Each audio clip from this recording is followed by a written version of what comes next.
Assalamu alaikum students. Welcome to chemistry class part 1 Rawalpindi board. Today our topic is Le-Chatelier's principle from the chapter number 8 chemical equilibrium.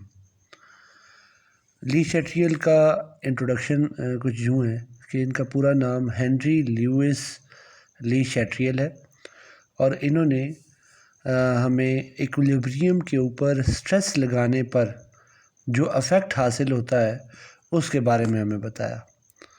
For example हमारे पास कोई एक reaction है, वो equilibrium पर आ चुका है, maintained हो चुका है, तो तब अगर कोई आप उस पर स्ट्रेस लगाते हैं, चाहे वो किसी किस्म का स्ट्रेस हो, जैसे प्रेशर है, वॉल्यूम है, टेम्परेचर है, या कोई ऐसा अफेक्ट जिससे इक्विलिब्रियम उसका डिस्टर्ब हो जाए, तो उस इक्विलिब्रियम को वापस हासिल करने के लिए जो रिएक्शन फॉरवर्ड मूव करेगा या बैकवर्ड मूव करेगा कि ताकि जो अफेक्ट हासिल हुआ है, अफेक्ट आया है या स्ट्रेस की वजह से जो अफेक्ट हुआ है वो कम से कम हो जाए, मिनिमाइज़ हो जाए। इसको डेली लाइफ में एग्जांपल में हम ऐसे समझते हैं कि एक कोई बंदा है और वो पर्सन जो है वो लाइफ बहुत अच्छी गुजार रहा है, उसका कोई मसला नहीं है, उसकी जॉब अच्छी जा रही है, उसके मामलात अच्छे जा रहे हैं, उसके घर में कोई प्रॉब्लम नहीं है, लेकिन अचानक से कोई प्रॉब्लम आ जाती है। अब यहाँ पर वो इक्विलिब्रियम पे था, लेकिन क्या हुआ कि प्रॉब्लम आने की वजह से उसका इक्विलिब्रियम डिस्टर्ब हो गया। तो अब उसे लाइफ को चलाने के लिए मूव ऑन करना है, फॉरवर्ड मूव करना है। अगर वो वापस अपने इक्विलिब्रियम को चाहता है, अगर वो उस अफेक्ट की वजह से, जैसे फॉर एग्ज़ाम्पल कोई अगर स्ट्रेस लगा है, उसकी जॉब चली जाती है, या अगर इनमें से कोई एक नहीं होता, या अगर कोई फैमिली में डेथ हो जाती है, तो उसे मूव ऑन करना है ताकि वो फर्दर जो वो उससे अफेक्ट से नुकसान ना उठाए और वापस उस इक्विलिब्रियम में आ जाए जैसे वो पहले खुशी की हालत में था। तो यहाँ पर ये आपके पास ये प्रिंसिपल हम रिएक्शंस पे अप्लाई करेंगे और इनके इफ़ेक्ट्स पढ़ेंगे।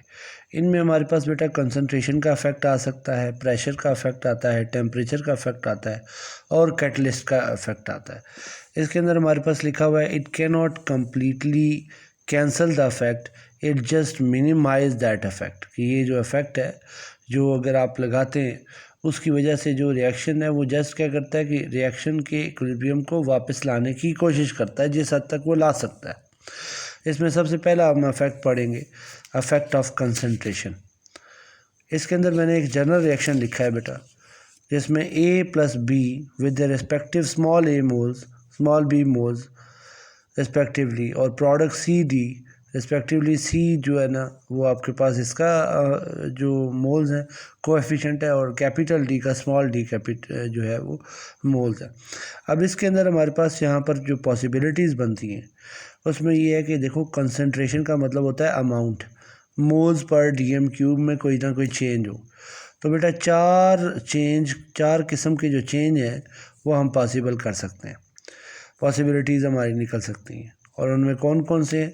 एक है एडिशन ऑफ रिएक्टेंट, कि अगर आप इस साइड की तरफ से कुछ चीज़ ऐड ज़्यादा कर दें, चाहे वो A ऐड कर दें चाहे वो B ऐड कर दें, तो वो ऐड होने पर जो लेफ़्ट साइड है रिएक्टेंट साइड उसको ज़्यादा कर देगी और प्रोडक्ट साइड क्या कर देगी, कम हो जाएगी। क्योंकि हमने कहा एक रिएक्शन इक्विलिब्रियम पर पहुंच चुका है। जब A और B और C और D आपस में बराबर हैं, अब आप A B में कुछ एडिशन करते हो तो वो किस की तरफ मूव करेगा, वो फॉरवर्ड की तरफ मूव करेगा, क्योंकि इधर ज़्यादा हो जाएंगी चीज़ें और इधर चीज़ें क्या हो जाएंगी, कम हो जाएंगी। इसी तरह एडिशन ऑफ प्रोडक्ट में देखो, प्रोडक्ट की तरफ एडिशन करने पर ये ज़्यादा हो गई है राइट साइड, लेफ़्ट साइड कम हो गई है, जिसकी वजह से वो किसकी तरफ जाएगा, बैकवर्ड की तरफ जाएगा।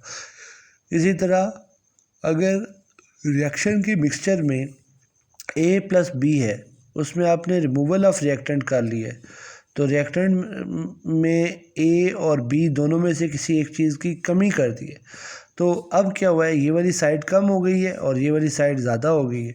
इट मीन्स कि फिर वो किधर जाएगा, ज़्यादा से कम की तरफ जाएगा ताकि उसको बैलेंस कर दे और वो बैकवर्ड हो जाएगा। इसी तरह रिमूवल ऑफ प्रोडक्ट है, कि अगर आप प्रोडक्ट साइड को देखते हैं, जब वो रिमूव करते हैं कोई एक चीज़ किसी भी तरीके से, अब वो मेथड कौन सा ही हमारा अभी पर्पस ऑफ स्टडी नहीं है, या कहते हैं जो वो पॉइंट ऑफ कंसर्न नहीं है। हमने क्या करना है कि जो कंसंट्रेशन का इफेक्ट है वो मालूम करना है। तो प्रोडक्ट साइड अगर कम हो जाती है तो रिएक्टेंट जो है वो ज़्यादा हो जाएंगे, और फिर भी क्या होगा, वो फॉरवर्ड डायरेक्शन में मूव करेगा। फिर एक बुक के अंदर जो पार्ट 1 के अंदर एग्जांपल दी हुई है, वो बेसिकली दी हुई है कि बिस्मथ क्लोराइड BiCl3 जब वाटर के साथ रिएक्ट करता है तो आपके पास आर्टिफिशियल मिल्की टाइप सोल्यूशन बनाता है, प्लस 2 HCl के मॉलिक्यूल्स बनते हैं। अब इसमें बेटा जो राइट साइड है ना, वो बिस्मथ ऑक्सीक्लोराइड की है, और वो शो कर रही है कि ये क्लाउडी अपीयरेंस है, ठीक है। और बिस्मथ क्लोराइड जब वाटर के साथ रिएक्ट करता है तो वाटर अभी अलग है, तो इट मीन्स कि अगर लेफ़्ट साइड डोमिनेंट हुई तो वाटर अलग हो जाएगा, बिस्मथ क्लोराइड नीचे प्रेसिपिटेट हो चुका होगा, तो आपके पास वो क्लियर सोल्यूशन आ जाएगा। तो इसमें भी हमारे पास चाहिए, मैंने एक एग्जांपल दे के किया है कि जहाँ पे मैं ऐड ऑफ रिएक्टेंट करता था वहाँ पर मैंने वाटर ऐड किया, ठीक है, वाटर ऐड किया। वाटर ऐड करने पर क्या हुआ कि रिएक्टेंट ज़्यादा हो गए, प्रोडक्ट कम हो गए, और वो क्लाउडी शो करेगा। And so on, removal of water से बैकवर्ड, ऐड ऑफ HCl से बैकवर्ड, और रिमूवल ऑफ HCl से बैकवर्ड फॉरवर्ड आपके पास जाएगा, क्योंकि आपने प्रोडक्ट कम किए, रिएक्टेंट ज़्यादा हो गए, जिसकी वजह से जैसे सी सॉ का बिहेवियर होता है उसी तरह ही आपके पास यहाँ पर आता है। उसके आगे चलते हैं। नेक्स्ट हमारे पास बेटा है effect of pressure, change in pressure. Pressure और वॉल्यूम का जो इफेक्ट है वो एक ही इफेक्ट माना जाता है, क्योंकि जहाँ पर प्रेशर ज़्यादा होगा वहाँ पे वॉल्यूम कम हो जाएगा। अब इसके अंदर देखिए बेटा, दो कंडीशंस आप देख लीजिए कि आगे जो हम रिएक्शंस की एग्जांपल देखेंगे उनमें हमारे पास है कि number of moles of product and reactants should be different. ये कंडीशन है कि दोनों की जो, जब भी आप प्रेशर का इफेक्ट मालूम करेंगे तो रिएक्टेंट की मोल्स और प्रोडक्ट के मोल्स आपस में डिफरेंट होने चाहिए। जैसे इस तरफ लेफ़्ट साइड पर SO2 जब ऑक्सीजन से रिएक्शन करता है तो 3 मोल्स बन रहे हैं, क्योंकि 2 और 1 3, और यहाँ पर कितने मोल्स हैं, 2 मोल्स बन रहे हैं। इट मीन्स कि लेफ़्ट साइड पर ज़्यादा मोल्स हैं, और number of moles of reactants are greater than number of moles of product, ठीक है। उसके बाद all phases must be gases, ये ज़रूरी नहीं है। इसमें एक एग्जांपल देंगे कि जिसके अंदर हमारे पास लिक्विड और सॉलिड दोनों हैं, लेकिन अगर आपके पास फॉर एग्जांपल गैसियस स्टेट में आप कर रहे हैं तो ये डोमिनेंट इफेक्ट है, इसलिए हमने यहाँ पे लिखा है कि all phases must B gaseous, कि तमाम ये जो होमोजीनियस मिक्सचर होना चाहिए इसके अंदर। अब इसको कैसे समझना है कि प्रेशर और वॉल्यूम के इफेक्ट से आपको ये समझ आ जाए कि वो किसकी तरफ मूव करेगा, फॉरवर्ड की तरफ मूव करेगा या बैकवर्ड की तरफ मूव करेगा। अब आप देखो बेटा कि number of moles of reactant ज़्यादा हैं number of moles of product से, तो इसका मतलब ये है कि volume of reactant is greater than volume of product, क्योंकि जितने ज़्यादा नंबर ऑफ मोल्स होंगे उतने ज़्यादा वॉल्यूम वो जो ऑक्यूपाई करेगा।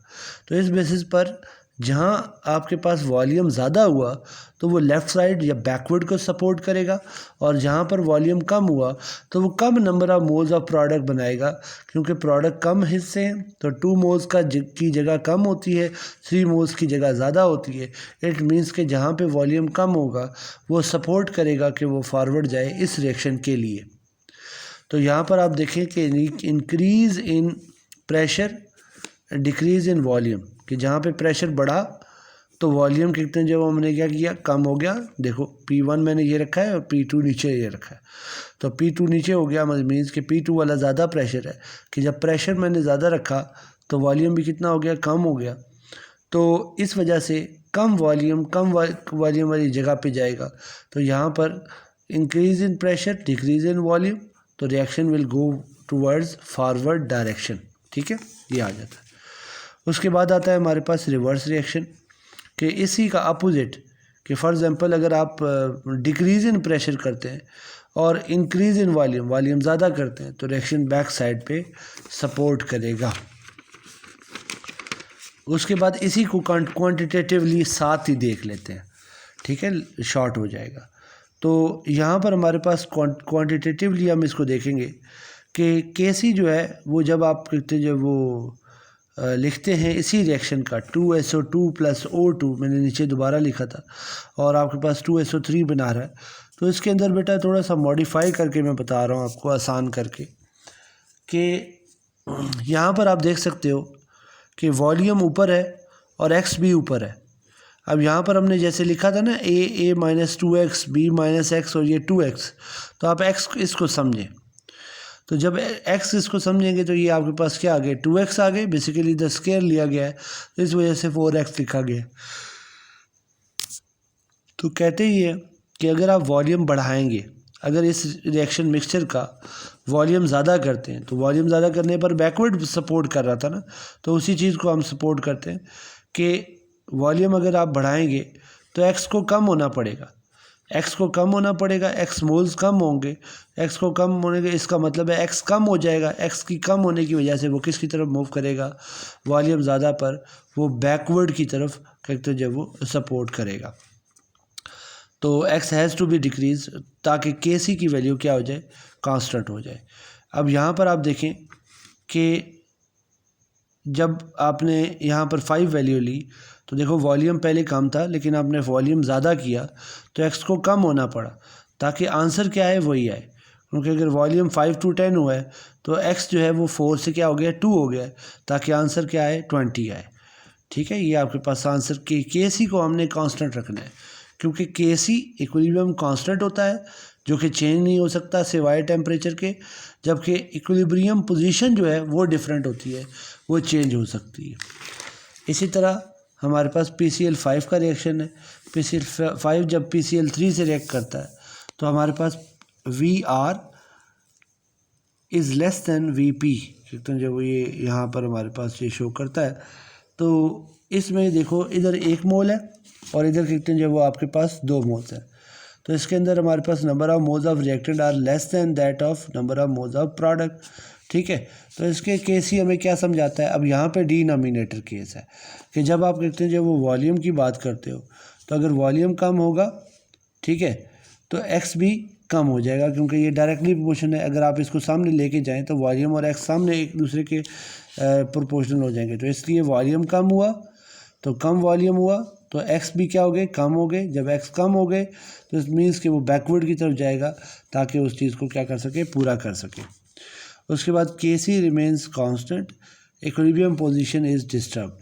Kc तो सेम रहता है, लेकिन एक नए पोजीशन पर क्या होता है कि वैल्यू कहते हैं आपके पास आती है। उसके बाद बेटा हम आ जाते हैं effect of change in temperature. Temperature के चेंज करने पर हमारे पास क्या इफ़ेक्ट आता है, ये बड़ा ईजीएस्ट है। इसमें हमने कैसे याद रखना है इसको, कि हमारे पास 2 किस्म के रिएक्शन है, एक एक्सोथर्मिक रिएक्शन है, दूसरा एंडोथर्मिक रिएक्शन होता है। इसके अंदर देखें तो एक्सोथर्मिक का हमें इस तरह पता चल रहा है कि ये -41.84 एनर्जी रिलीज़ कर रहा है। तो जब रिलीज़ की एनर्जी होगी ना, तो आपने समझना है कि heat is on the right side. ठीक है, राइट साइड पर हीट मौजूद है। जब हीट राइट साइड पे मौजूद है, तो अब आप इसको हीट राइट साइड पे लिखने के बाद इफेक्ट ऑफ कंसंट्रेशन की तरह डील करें, कि अगर आपने हीट बढ़ाई, टेम्परेचर बढ़ाया, तो इस राइट साइड इंक्रीज़ होगी, लेफ़्ट साइड कम हो जाएगी, तो वो बैकवर्ड चला जाएगा। ठीक है, तो टेम्परेचर के बढ़ाने से वो बैकवर्ड चले जाते हैं, वो फेवर में नहीं जाते एक्सोथर्मिक वाले।